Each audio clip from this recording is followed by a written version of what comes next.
everyone, welcome back to JP's Budget Collecting and our weekly look back at the hot comics from 6 months ago. This week we're looking back at the hot comics from April 8th, 2022. I'm recording this on October 7th, 2022. I give those dates so you know when this information is actually relevant because the market's always moving and changing. What we're doing here, is, as always, is we're looking back at the CBSI Hot Top 10 and the Comic Tom Key Collector Hottest Trending Comics of the Week. Those are the two lists I use. There's now a bunch of lists for like hot comics and that kind of stuff. But those two lists give us a good idea of what comics were kind of trending in the market, reacting to news that were going up in price or going up in a lot of sales. So we can see what the hot books people were trying to chase at that point were. And now we look back and see what they've done since they were kind of hot and in the front of the market. So that we all make better decisions about when we chase a book, when we're patient. If you've been watching this series, you know that this year the books have been down in general. This week's a little better, but just in the books are held their own a little better, but nothing really jumping too much. But let's get into this list. We got 17 books to talk about and see what we can learn. First up, we have The Crow, #1 from 1989. This is the second full appearance, first solo of The Crow. And this basically hit the list because there was casting news about the revival. This book is notoriously hard to get in a high grade. It had really bad paper. So back then, they were talking about raw copies averaging around 1,200. 9.6 of the first print, 9.6 going for 3,000 to 3,500. You definitely, not much difference between the first, second prints here, so you want to make sure you're getting the right one, or looking at the right one. Now, raw copies, 600-700 for first prints. Now, a lot of that has to do also with the grade, but that's where they're kind of tending to trend out. Like I said, it's hard to get really high grade of this. 9.6, we had a $2,000 sale and a $4,000 sale, and that's really about it recently.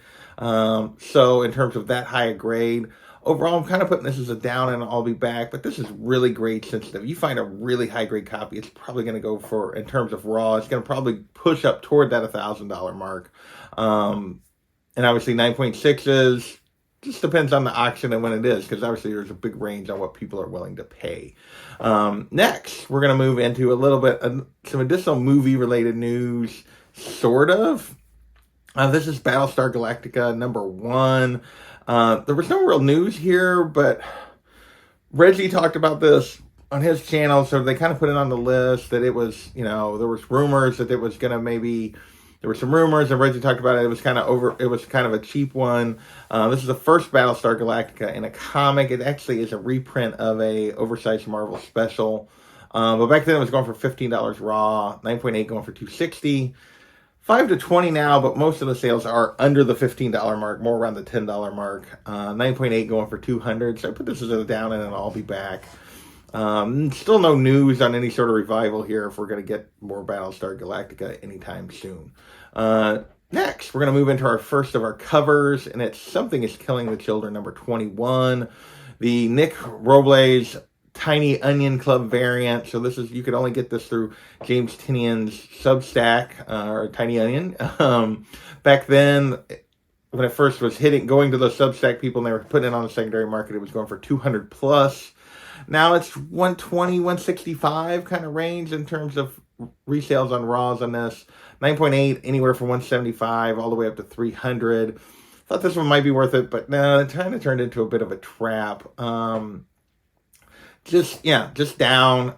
Everything related to Something is Killing the Children, and these later issues have not held nearly as well as it did those early issues.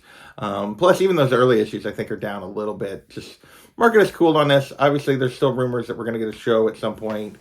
But Netflix, I believe, has the rights, and they have not done all that great. So we'll see what happens with this show in terms of whether or not it actually happens. And then if they make it, Netflix even puts it out, or if it gets more than one season. So, yeah, Netflix has, struggled a little bit. So, but hopefully we do get this as a show eventually. But, yeah, I think these kind of books are never going to do as well as those early issues. Next, we have Spider-Punk #1, the Takashi Okazaki, 1 in 50. Back then, it was doing 50 to 90, which wasn't even double ratio. It was basically ratio 2 double. So that usually means it ends up below ratio. This one is kind of it appears to be an exception. It's still sitting in those same range, 60 to 90 bucks for sales. 9.8, 150 to 400, which is a huge range, but it's literally there's a 150 sale followed by like a 300, followed by like a 175, then a 4, then 2, and then a 150. It's all over the place in terms of 9.8 on this one, but so wide range. So definitely would look for a deal, but this one on the raw side has definitely been steady and worth it. It has stayed right where it was at, and held its own with this, I believe, first Spider-Punk solo, this 1 in 50 variant. Next, we have Red Room Trigger Warnings, number 2. This is the Peanuts horror homage, the Jim Rugg 1 in 10 that was going for 30 plus. So this one was over triple ratio. And that usually means it holds pretty steady. And this one did 25 to 40 now, but only 3 sales. And there's a bunch of listings right at the same price point, that 20, even like 22 price point. So, but yeah, they're all listed 22 to like 40. So not a lot of sales, not a lot of market, but when it has sold, it's been pretty steady. So I did put this as an I'll be back, because you can actually go a little cheaper than 25 even right now if you went and bought one. But yeah, definitely an I'll be back on this one, but it has been pretty steady overall. Next, we have Wonder Woman Historia, the Amazon's number 2. This is the 1 in 25 design variant. Back then it was going for $50 to $60 on 125, so just over double. Usually means it finishes between ratio and double. This one is 35 to 45 now, so it followed the rules. It definitely turned into a down and an I'll be back. Pretty typical for a 1 in 50 that does, or 1 in 25 that gets to those price ranges. All right, so one more cover, and that is West of Sundown, number 1. This is the James O'Barr 1 per store variant that was a homage to House of Secrets 92. Obviously, back then, this one per store was going for $25.30. A reminder that 1 per store typically rained out about similar to like a 1 in 25 in terms of numbers. Not always, but typically. So you're looking at a book that's was going about ratio, which should mean that end up under. This one, though, also stayed pretty steady. It's now a $20 to $35 book. So it's just kind of widened its range a little bit. I put this as also steady, and I'll be back, because there are some sales on the lower end. But yeah, this one is been pretty steady, somewhat surprising for a 1 per store that didn't go any higher than this, but seems to still be some interest in this series. I'll be honest, I had forgotten this series existed, and I really haven't heard people talk about it. I'm curious if you've read it and like it. With that, we're going to move into a little bit of comic buzz for the week. And we actually got quite a bit of comic buzz, which is sometimes rare on this list, but it's not just chasing spec or covers. First up, we have Amazing Spider-Man number 93, the first Ben Reilly as Chasm. Last week we had a couple of the variants of this on the list. This week we're talking about the main A cover that was going for $10 back then. Now it's a $5 to $12 book, 9.850. Another kind of steady I'll be back. Most of the sales are kind of the 5 to 10 range, with a couple in the 10 range. Back then I asked the question, will we even see Chasm again? We are. He's supposed to be, a Dark Web event is coming this winter, and he's supposed to be, him and Madeline Pryor are supposed to be at the heart of it. So we will see what we get from Chasm, and if they actually pay off the storyline, or if they're just treating Ben poorly again. So we'll see. Next, we have Miles Morales, Spider-Man number 13, the first appearance of Billy Morales. This had to do with the story arc that came out over the summer, that Billy was going to be coming like a future, Miles was going to an alternate future where Billy was a part of it. So people were jumping on this. Raw copies were averaging $50 back then. 9.8 hit 200. Now it's a $10 to $30 book, 65 to 110 for 9.8. So this definitely turned into a trap. We're not that far removed from the storyline, and people are already not as interested in the first appearance of Billy Morales. So, Miles' little sister. The baby issues often don't do quite as well, that is for sure. Next, we have King Conan, number 3. The Jan Balzalduga. I don't know how you pronounce that, sorry. 1 in 25.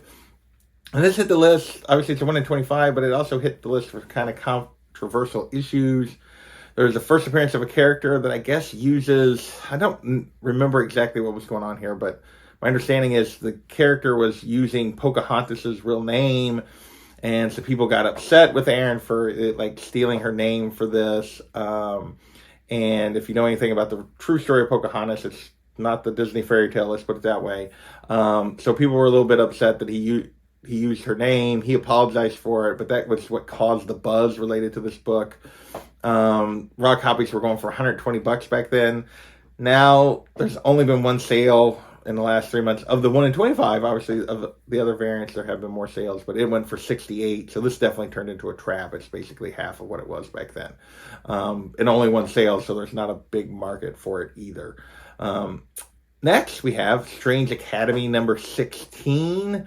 The first full appearance of Howie, who I guess had been cameoing multiple times, but had never really fully been introduced in Strange Academy. Back then, raw copies were going for 15 to 20. Everybody was into Strange Academy. I think it's a very popular series, one I still need to go back and read. Now it's a $5 to $15 book. We've been in the lull between the Strange Academy series, although I think the next round of Strange Academy, or the next school year or something, is about to start. I'm not sure exactly how they're doing it, but now it's a $5 to $15 book, 9.8, 50 to 80. So another I'll Be Back, not unusual for first appearances of new characters, that kind of stuff. They'll spike early, then they'll kind of back off as they're not being used for a little bit. Our last comic buzz, which you could also argue it should have been in the covers, was the Batman Beyond, the White Knight number 1, the black and white 1 per store thank you variant that was on the list last week. We talked about it. It really was going for basically the same amount. 200 to 360, which was up just a little bit from where it was last week when we talked about it. But now it's a $500 book raw. 9.8 is going for $800. This is our up and straight cash book of the week, the only one. Spoiler for the rest of the list. We talked about this week. It was part of it. Why people were chasing it back then was scarcity, as not all the orders were getting filled. There were some print issues. The assumption was that they would eventually get filled. I don't know if maybe they didn't, or maybe people just didn't care and they're still chasing this because they think it's scarce. I don't know. But people are definitely still willing to pay for this one. With that, we're going to move into, we got through 12 books this week before we got to the MCU, but we got 5 MCU related books. 5 MCU related books to finish out our list. First up, we have Silver Surfer number 8, the first appearance of Papton, and basically this was rumors this character was going to be used in the Marvels movie that's coming up, and so caused people to pay all of $6 for this one. This is one of those Tom specials where it's like a huge increase in sales but not really moving the needle on value. 9.8 did go for $93 back then. Now it's still a $1 to $10 book. 9.8 went for $80, the only recent sale. So it's kind of steady. I mean, it's still in that same value, a lot less sales, but so I put it as an I'll Be Back because literally you can get it for whatever, whenever. Sort of a who cares book. I think that's still kind of true, but we'll see if Papton actually shows up anywhere. Next, we have Captain Marvel number 16, the first appearance of Phyla Vell. Basically, there was a comment from James Gunn saying that this was going to be the last round for this group of Guardians, so people started specking on who might be in future Guardians type movies. If we got a new crew in 2026, is what they were talking about. There were rumors of, and Phyla Vell was at the top of that list of people that they were chasing. Raw copies of this were averaging $90 back then. For her cameo, I think this is technically the first cameo of Phyla Vell.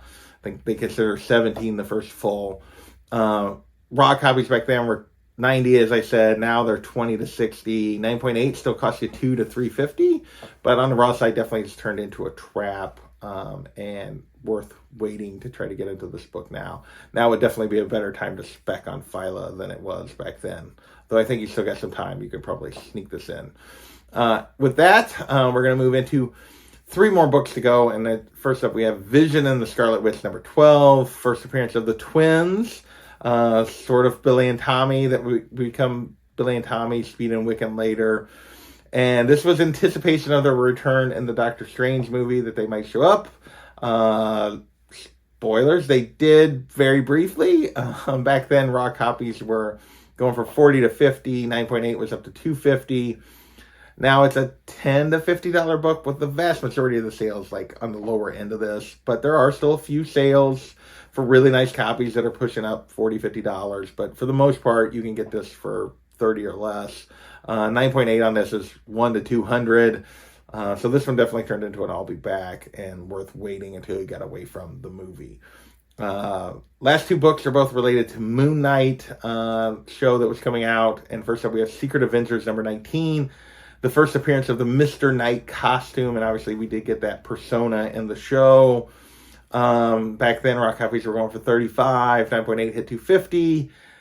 Now it's a $5 to $25 book, again with more on the 10 to 15 end of things for the sales. 9.8 cost you $50 to $125, so another trap. Very common for all these Marvel shows. As soon as you start moving away, value starts dropping. And then last but not least, we have Marvel Spotlight number 28, first solo Moon Knight story. Back then, a 9.8 hit $4,000 for a new all-time high, and no sales have been close to that since. I think the next one was down around $3,000, and then the last 9.8 sale was in June for $1,400. 9.6s are well under $1,000, $500 to $800. Raw copies will cost you $50 to $300 depending on condition. But yeah, this definitely turned into a trap. That $4,000 sale is a way outlier for 9.8 compared to any other sales of this book. So that is this week's list. Hopefully this helped you learn a little bit. We had a bunch more books that actually kind of stayed steady this week, which was interesting. But for the most part, still generally down overall. I want to thank you guys for watching, and we will catch you next time.